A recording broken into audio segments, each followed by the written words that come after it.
Well, for more on this and the impact of tariffs on your wallet, let's bring in Unleash Prosperity Executive Director Tim Descher and the National Taxpayers Union Executive Vice President Brandon Arnold. Gentlemen, thanks for joining us.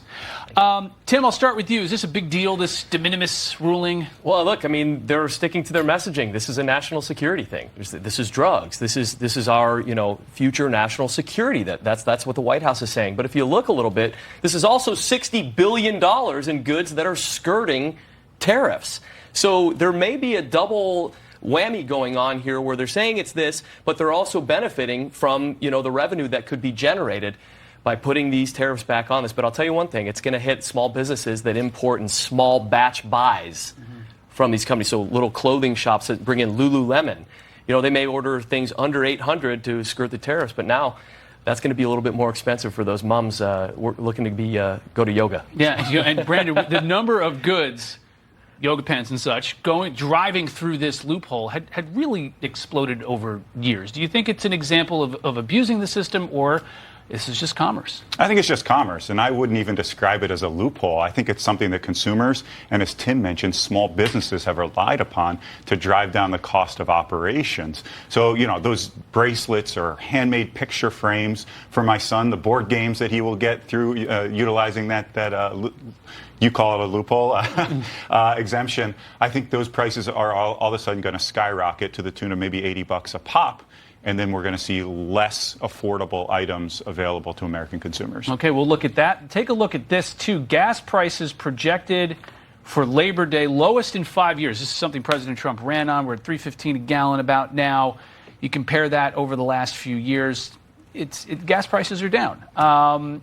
What does this mean for Labor Day weekend? What does this mean for the U.S. economy? Or can we expect gas prices to get even lower than this? Well, you're seeing record amounts of people, Rich, traveling this Labor Day because of that. Because when you go to the pump, you're seeing a big notice. And by the way, this is one of the big promises that President Trump campaigned on. So it's important to kind of put that in context that policy matters. And policy has shifted dramatically when it comes to our domestic oil and energy production. We are pressing into it. We are not backing off of it. We are not subsidizing the green energy that won't lower gases at the pump. We are putting our focus on the things that hit consumers directly in the pocket, and you're seeing that with this. Brandon, the first Labor Day of the second Trump administration, how would you rate how the president has done so far, and what are some of the pitfalls that he needs to look out for on the economy as he moves through the rest of his administration? I think the pro-energy policies that he put into place are paying off for American consumers here. That is absolutely critical, and it's kind of helped to hold the dam back as it pertains to inflation, because you drive down energy costs, that has such a rippling effect throughout the economy and helps to reduce prices. That being said, I think on the tariff front, if we continue to see these escalation of tariffs, those will eventually hit consumers. So that's just a matter of time before that takes place, barring what happens in the courts, of course.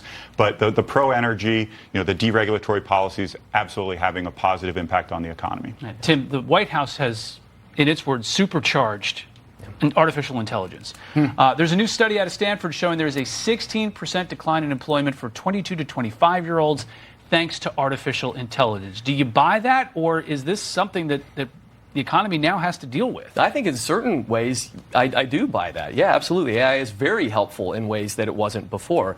But that just goes to an education thing, I believe. I think it's time for universities and for local schools to start making decisions for their students to how to implement them into this new economy that we're seeing rise out of AI. Look, AI is going to continue to develop. This is the biggest priority for our Mag 7 companies. Those are the ones that generate all of the AI forward progress that we're seeing.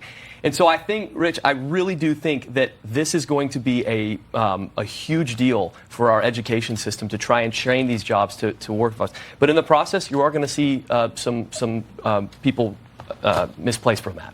Sure. Brandon, how does the education system, how do universities adapt to this? Yeah, this is creative disruption here, and creative disruption obviously has winners and losers associated with it. There are certain winners that are going to make a lot of money off AI technologies, and there are a lot of losers. There's people that are going to be displaced by this. So universities absolutely need to be forward-thinking. Trade schools, everybody in the education infrastructure, this needs to be a red light for them, and they need to really think about the educational requirements, the needs of the future economy as AI becomes more integrated. Okay, Brandon Arnold, Tim Descher, thanks for joining us. Thank you. Thank you.